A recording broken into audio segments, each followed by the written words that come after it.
Is this the fun time that you wanted? I wasn't trying to upset you.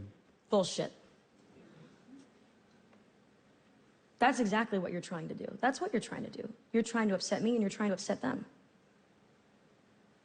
You're here to fuck with us. That's why you're here. You're here to get revenge on us because you said it in your song. You said you don't feel seen. But that's actually wrong. We see you. We know who you are. It's not like Dear Evan Hansen, actually. We know exactly who you are. We just hate you. Yeah. Everybody here hates you.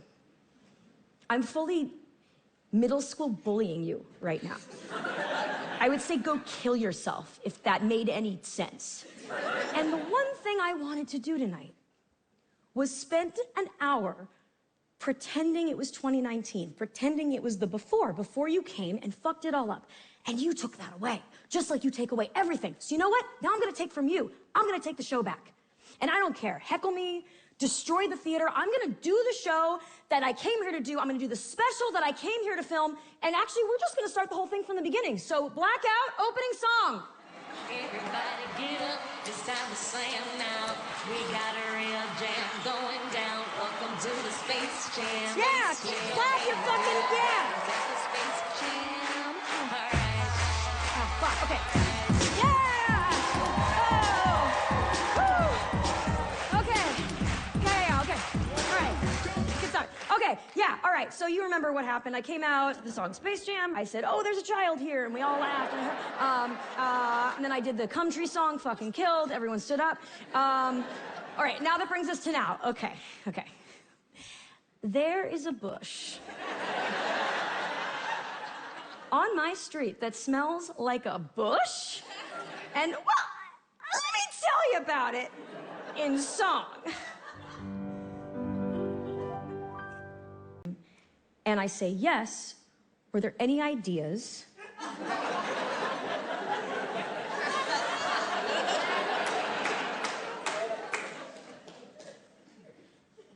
Were there any ideas that Adam had that he didn't get to realize on Earth? I wasn't trying to steal from my dead friend, you sick fucks, okay?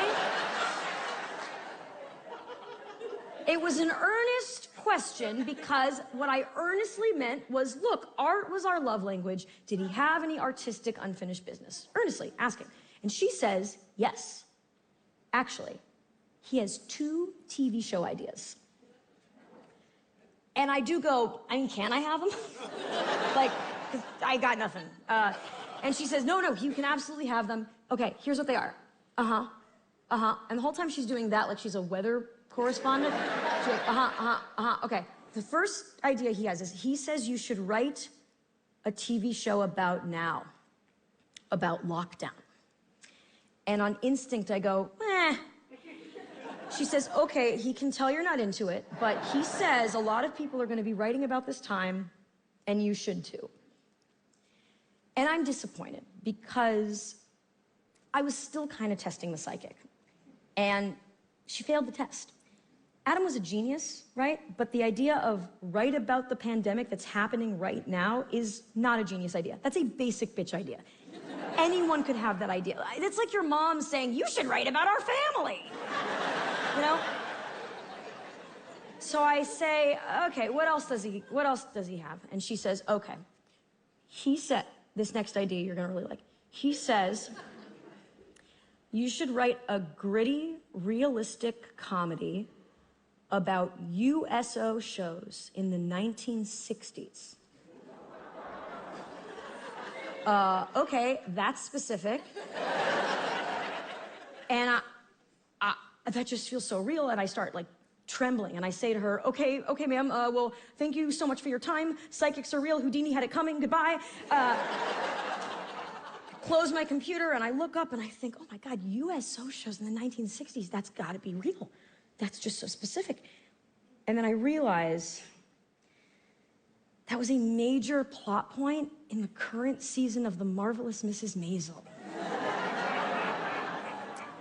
So she wasn't a psychic, she just had Amazon Prime.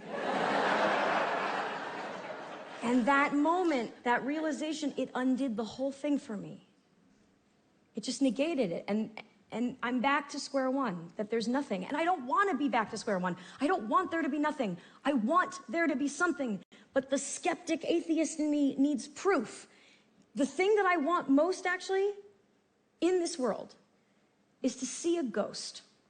Because if I were to see a ghost, it would be proof with my own eyes that there is something more.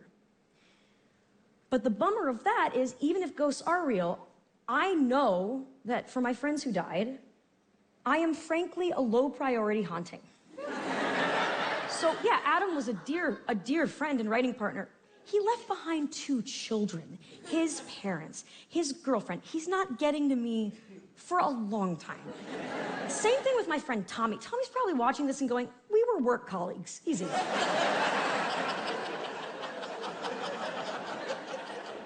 And then, if my psychiatrist were to haunt me,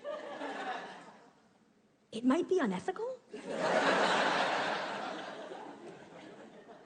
Still, I hold out hope for a haunting, and when I'm in bed at night, I stare into the darkness, and I do this with my eyes, just hoping to see anything.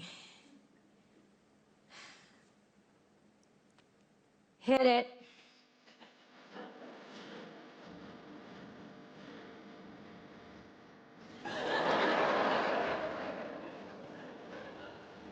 The clock strikes the hill, and you close your eyes and hold very still, because you're sure that floating next to you is a spooky spirit about to go boom. But I'm sorry to say that what was dead, it's just a ghoulie with a severed head, where the spookiest, scariest ghost is no ghost. It's nothing. Boo! I'm a bloody bride, holding a knife, but I'm also proof of an afterlife. It's a Civil War soldier whose face has been destroyed, really as scary as an unfeeling void. His watch while you sleep could be kind of sweet for the spookiest, scariest ghost. Come play with me. Okay, that sounds nice. There's an old creepy house that sits on a hill. Night I broke in to get a little thrill.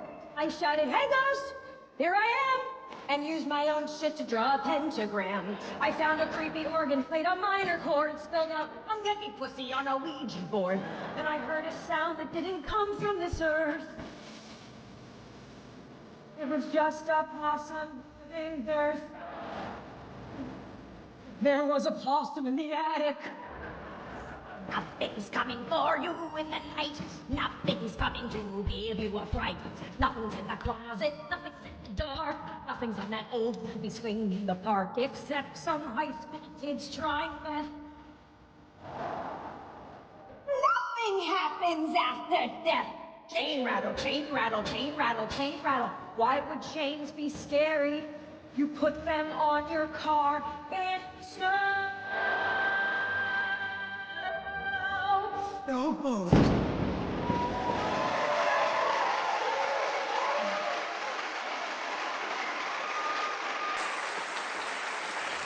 So yeah,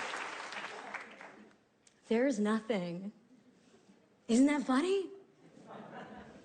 Isn't it so funny that like there's all this like misery and death and pain, and it's all for nothing? That's like so funny. Like it's so fun. It's so funny that it's been like over 4 years and everything that happens still fucks with me. Like when I'm in bed with my husband and he nudges me to tell me anything, I think he's gonna tell me someone's dead. And then when I hear a news story about a child being hurt or killed anywhere, that child morphs into my child and I am back in the NICU. And I have to say, ever since I've become a parent, it's like a door has been opened to a part of my heart I didn't know existed. And that part of my heart is made of nothing but fear and anguish and worry, and I can't close the door no matter how hard I try. And look, I know that I'm making this show up as I go along, right?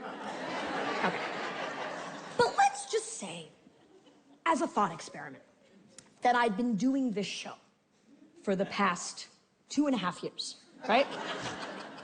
That I've been working on this show and using it to work out my feelings about death. And the whole time I've been doing the show, I've been expecting the world to get better.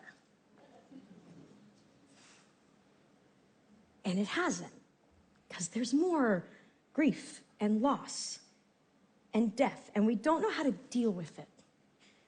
Because we didn't deal with the thing before that, or the thing before that, or the thing before that, because nobody showed us how.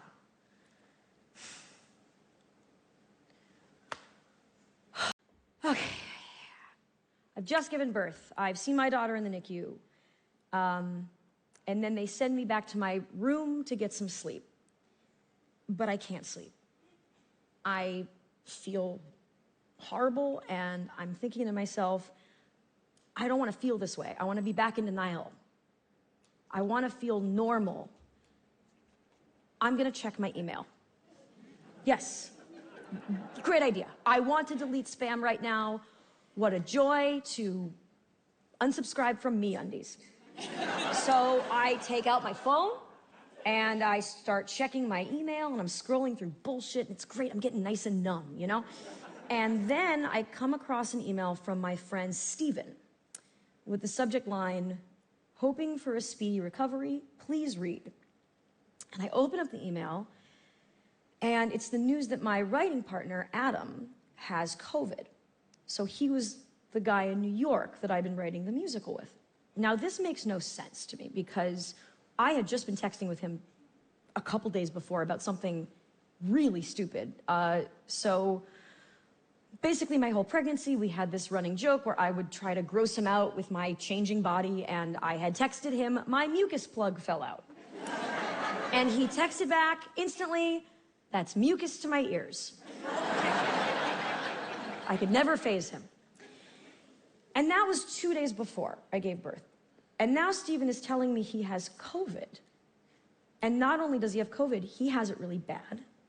He's in a New York hospital on a ventilator. And I'm stunned, because suddenly 2 people I love are on ventilators on either coast. And it feels cosmic, but not in a good way. I'm actually baffled when people use the word cosmic like it's a good thing. Oh, I'm so in touch with the cosmos. Well, the cosmos are vast and cold and unforgiving, and they don't care about you. So to be in touch with them is to be alone.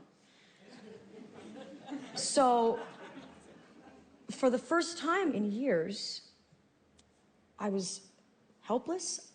I prayed. In my prayer, it started with an apology. I said, "Dear God, I'm very sorry that I haven't spoken to you in a long time. I'm also sorry that I regularly tell everyone you don't exist." But you get why I'd think that, right? I mean, like, you understand how I could very logically come to that conclusion. Okay, just table that for now, God. For now, please keep my daughter safe, and please keep Adam safe. And if you do that in exchange,